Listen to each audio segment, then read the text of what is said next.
رخ کریں گے ڈیرہ غازی خان کا، جہاں ممبر پنجاب اسمبلی سردار احمد علی دریشک کے والد کی غائبانہ نماز جنازہ ادا کر دی گئی۔ دریشک چیف سردار نوازش علی خان گزشتہ روز عمرہ ادائیگی کے دوران حرکت قلب بند ہونے سے انتقال کر گئے تھے،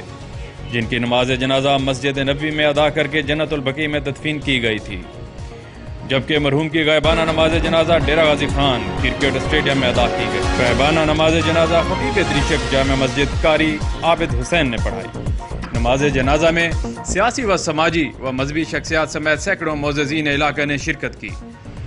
سماجی شخصیات ملک اقبال ثاقب، میاں سلطان ڈار، نسیم ببلی، شبلی شب خیز گوری، سردار احمد نیازی، عامر رزاق، عابد یحییٰ بابر، سردار جمیل دریشک، شیخ سلیم، یاسر دورانی، منظور خان چنگوانی سمیت دیگران نے پسماندگان سردار احمد علی دریشک، ممبر قومی اسمبلی سردار نصر اللہ دریشک، وزیر لائف سٹاک سردار حسنین بہادر دریشک و دیگر قرابت داروں سے اظہار افسوس کیا۔ غائبانہ نماز جنازہ میں مشیر خوراک سردار خرم لگاری، احمد علی اولک، آر پی او ڈیرہ غازی خان عمر شیخ، ڈپٹی کمشنر مہار میاں مظہر اقبال، انفارمیشن آفیسر محمد جنید جدوئی، اے ڈی سی آر ملک غلام رسول سمیت دیگر محکموں کے افیسران و اہلکاران نے شرکت کی۔